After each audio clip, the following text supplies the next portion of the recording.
Olá pessoal, sejam bem-vindos a mais uma videoaula da nossa capacitação em planta elétrica. Na aula de hoje a gente vai falar um pouquinho sobre a divisão dos circuitos terminais e a gente também vai estar fazendo do nosso projeto, né, nossa planta, a divisão dos circuitos terminais, ok? Bom, então vamos lá, o que são os circuitos terminais? Então, vamos pegar um caso prático aqui, né, de um quadro lá de distribuição, um quadro bem simples, né? Distribuição de uma residência. O que a gente vai encontrar lá? Disjuntores, né? Disjuntores. Então, olha só, eu tenho um disjuntor geral aqui e eu tenho outros disjuntores aqui, tá certo? Esses fios que saem aqui vão alimentar determinadas partes, né, da minha instalação, né? Podem ser as lâmpadas ou podem ser tomadas, tá certo? E aí,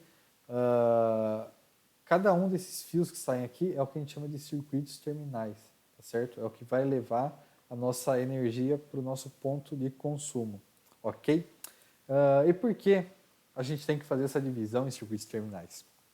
Para garantir três coisas: segurança, praticidade e economia. Então, segurança, porque você vai garantir uma proteção bem dimensionada para os condutores, né, que você vai estar utilizando, tá? Essa divisão também vai garantir um bom seccionamento da instalação. O que é o seccionamento? Né? É um bom seccionamento. É a instalação ser desligada somente onde ela precisa ser desligada, tá certo? Então, se a gente tiver um problema na nossa instalação, sei lá, né? Por exemplo, a gente tem um curto-circuito, né? Nesse condutor aqui, nesse circuito terminal, o que vai acontecer? Esse disjuntor vai cair, ele vai cair e vai desligar só a parte que tem problema da minha instalação. E o resto continua funcionando, tá? Então, por isso que a gente faz essa divisão em circuitos terminais, para garantir um bom seccionamento. Ou seja, só tirar a parte do circuito que está com problema, ok? E também a gente vai ter economia. Economia por quê? Porque a gente, fazendo essa divisão, a gente pode utilizar fios mais finos, tá certo? Então, essas são as nossas vantagens da gente fazer uma boa divisão em circuitos terminais. E pela nossa norma é obrigatório a gente fazer isso, tá? A gente não tem escolha, né? Falar, eu não quero fazer. Não, você tem que fazer. Você, como engenheiro eletricista, tem que fazer essa divisão, ok? Então, a gente tem algumas regras, tá? A primeira delas, não pode ocorrer realimentação inadvertida. O que seria isso, realimentação inadvertida? Então vamos pegar aqui, vou pegar minha caneta. Vamos supor que eu venho aqui, ó, e eu desligo esse disjuntor, que eu vou fazer uma manutenção nessa parte do circuito, tá? Só que em algum ponto da minha instalação, esse circuito terminal aqui está alimentando esse circuito terminal aqui.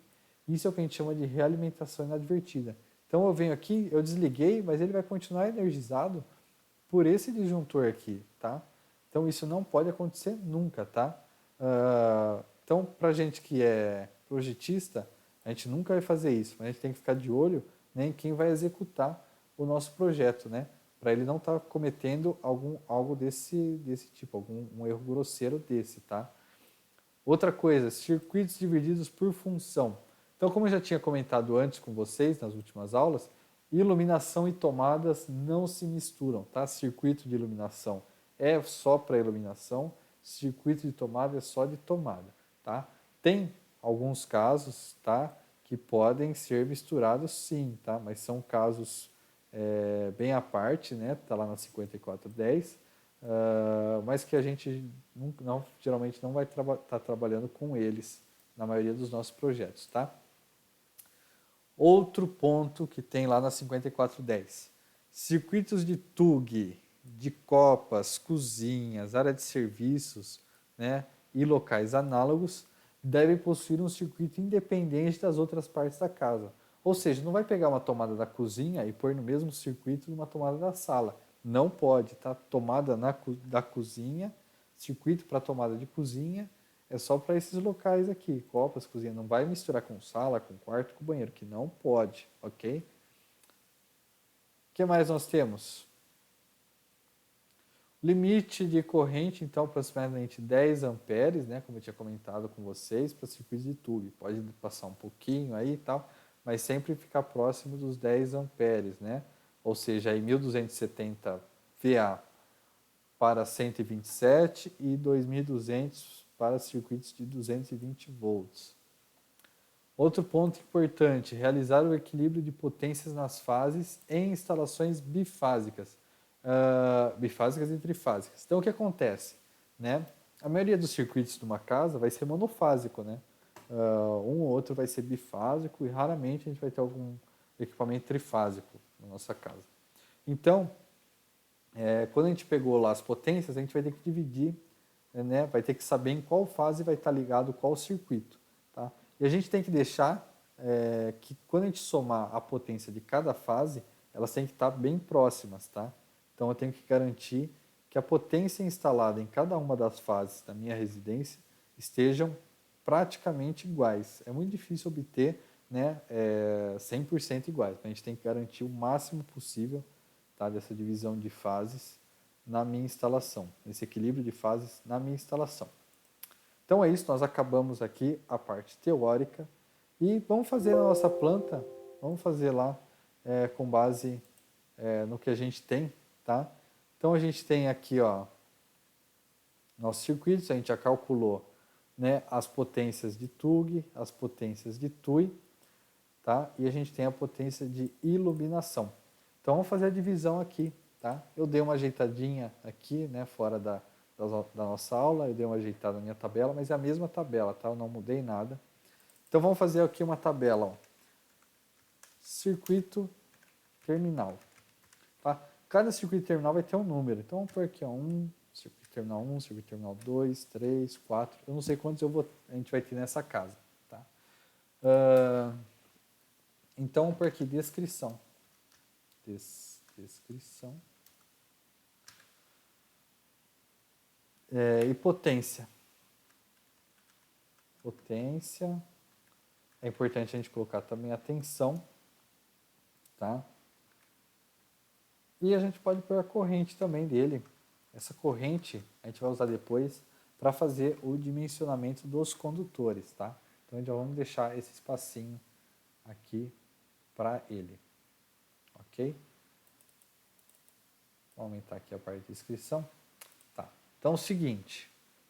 Então, como a gente já viu, circuito de iluminação e circuito de tomada não se misturam. Tá? Vamos fazer primeiro a iluminação? Pode ser? A gente viu aqui a potência de iluminação. Potência de iluminação, como a gente tinha falado, né? A corrente dos circuitos de iluminação de TUG respeita a mesma regra, né? Próximo de 10 amperes, tá? Para pro circuito de iluminação também, ok? Aqui nessa casa a gente tem 600 VA apenas de potência de iluminação. Posso fazer um circuito só? Posso. Posso fazer apenas um circuito só para iluminação. Mas isso é um pouco inconveniente, né? Imagina, eu vou fazer alguma coisa, às vezes dá algum problema à noite, né? Eu preciso trocar uma lâmpada à noite, e aí eu vou desligar a iluminação da casa inteira? Não, isso não é muito legal, né? Então, compensa a gente pegar 2 circuitos só para iluminação, tá? Vamos dividir em pelo menos 2 só para iluminação. Vamos fazer... Opa, editei errado aqui.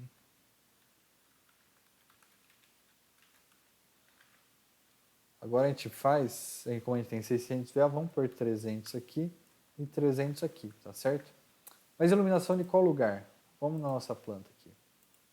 Vamos ver o que a gente tem aqui. Tá, então a gente tem a sala e a cozinha. Então a sala e a cozinha a gente pode pôr no mesmo circuito, tá? Porque a gente aproveita, tá vendo que o eletroduto que vai vir para a sala é o mesmo que está passando na cozinha, tá? Então da lâmpada A e B é o mesmo. E a gente tem o hall aqui também, que a fase, né, que sai dele é a mesma que vem aqui para a cozinha. Né? Ou, perdão, o ponto de interruptor é o mesmo que está aqui na cozinha. Tá? Então a gente pode colocar aqui, ó, sala, cozinha e hall em um circuito terminal. Né? Vai ficar legal se a gente fizer assim. Iluminação da sala, cozinha e o hall ali, o corredor, ou como vocês quiserem, tá?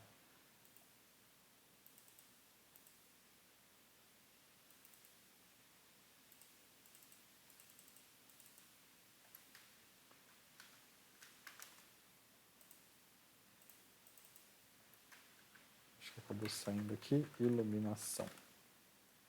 Sala, cozinha, hall. Tá, então o que ficou? Iluminação, quartos, banheiro. Legal. Então, já fizemos 2 circuitos terminais. Ok?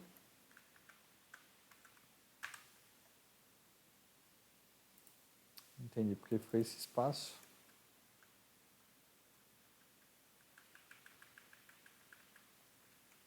Tudo bem. Tá. Então tá, circuitos de TUG agora. Tá? Vamos pegar os circuitos de TUG. Então, nós vamos ter aqui, ó, para a cozinha, a gente tem 1900 VA. Para os quartos, aqui, ó, 300, 300. Para o hall, 100. Para a sala, 300. 369. Então, ó, sala e quarto, a gente pode colocar um único circuito de TUG, né? Eu acho que dá para a gente fazer isso. E a potência vai ficar abaixo ali do máximo permitido, né? Então vamos pôr aqui sala, dormitórios.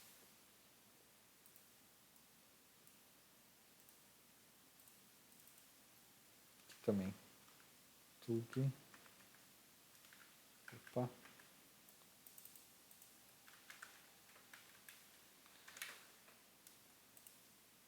Bom, escreva de novo, não tem problema. Tá, então a gente já tem da sala e dos dormitórios. Então, tá aqui. Então, o nosso próximo circuito de TUG pode ser, ó, o banheiro com o hall, né? Se a gente pegar a nossa planta aqui, a tomada aqui do... Olha só, ficou sem ligação, hein? Eu esqueci de fazer a ligação por eletrodutos aqui dessa tomada. Mas ela pode vir para o quadro aqui, sair direto do quadro. Então a gente pode colocar, ó, a do banheiro e a do hall, elas estão pertinho, então vai ficar bom se a gente fizer desse jeito. Então nosso outro circuito de TUG vai ser banheiro e hall. Tá? Aqui eu tinha falado quanto? 900 VA, aqui 600. Poxa, Pedro, daria para fazer um circuito só. A gente poderia fazer, mas acho que ficaria 1500 VA, já não fica mais tão legal assim, né? Já fica um pouco alto, tá? Para a cozinha, 1900 VA só na cozinha. Então a gente vai ter que dar uma dividida nisso aí, né? Eu acho que vai ser interessante a gente dividir essas tomadas, tá? Então, o que a gente vai ter aqui? A gente vai ter uma tomada de 600, outra de 100, então aqui 700, e outra aqui, ó, 1200. Tá? Então vamos fechar assim, né? Essa aqui vai ser um circuito e essa aqui outro circuito. Mesmo pela questão, né, da economia de condutores, tá? Se a gente ver aqui, ó. Opa, onde está o AutoCAD? Sumiu o AutoCAD. Aqui. Mesmo por uma questão de economia, né? Essas duas tomadas aqui, ó, elas dividem, né, os mesmos eletrodutos. Beleza? Então vamos lá. TUG, cozinha. Aqui também, TUG, cozinha. Esse aqui 1200, esse aqui 700. Beleza, 5 e 6. Ok. Agora vamos para as TUIs. Nós vamos ter duas TUIs, né? Então, vamos pôr aqui TUI. Vai ser cozinha, micro-ondas. E a nossa outra TUI vai ser o nosso chuveiro, né? Ó, micro-ondas e chuveiro. TUI, banheiro, chuveiro. É importante fazer essa descrição, tá? Porque essa tabela depois a gente vai colocar no nosso memorial descritivo, tá? Então é importante deixar ela bem certinha, bem descrita, ok? Então, micro-ondas é 1200 VA, 1200, e o nosso chuveiro, vamos lá, 6500 VA, 6500 VA, tá certo? Então é isso, já fizemos aqui, nós dividimos já a nossa instalação inteira em circuitos terminais, ok? Potência aqui, volt ampere, ok? Tensão, muito importante, aqui a gente faz essa divisão agora, tá? Se a gente pegar a nossa carga instalada, se a gente lembrar lá da nossa teoria, né, e da ND10, da Electro, ela diz que o quê? Que para instalações até 12 kW, né, são circuitos monofásicos, né? Vamos ver se eu acho aqui, nossa ND10, se eu encontro a parte que cita sobre a potência por tipo de instalação. Vou pesquisar aqui. Acho que chama tipo M. Tipo M, monofásico, 2 fios, fase neutra. Aplicado em instalações com carga instalada até 10 kW. Vamos ver aqui. Com carga instalada até 18 kW. Tá, então a gente não pode fazer o tipo E, monofásico, é só o tipo B, bifásico, tá? Então até 18 kW. Acho que naquela nossa aula estava um pouco diferente, talvez eu tenha visto em alguma norma desatualizada. Então vamos utilizar o que está aqui, essa norma aqui é mais recente, então vamos utilizar o que está aqui, ó, até 18 kW, tá? Então a gente está no intervalo 10 a 18, então vamos aqui, ó, tipo bifásico, então nossa casa vai ser 220, tá? Vamos para a nossa planilha. Então o que a gente vai fazer? Tá, circuito de iluminação e tomadas vai ser tudo 127 mesmo, tá? A única coisa que seria interessante seria o chuveiro ser 220. Por ele ter uma potência mais alta, a gente aumentando a tensão que a gente vai colocar nele, a gente consegue uma corrente maior, né? Então, se a gente aumentar essa corrente, consequentemente a corrente, ou se a gente aumentar essa tensão, a corrente vai ser menor. Então, eu não vou colocar em 127, porque para eu produzir essa potência 127, eu preciso de uma corrente mais alta do que em 220. Então, no restante, 127, ok? 127, monofásico para os demais circuitos. A corrente, aí, depois a gente vai ver, né, no cálculo de dimensionamento de condutores, a gente vai calcular essa corrente aqui, tá? Mas é isso, pessoal, já dividimos nossa instalação em circuitos terminais. Então, aos pouquinhos aí, nós vamos construindo o nosso projeto, beleza? Então, para a aula de hoje era isso. Muito obrigado por tudo e até a próxima.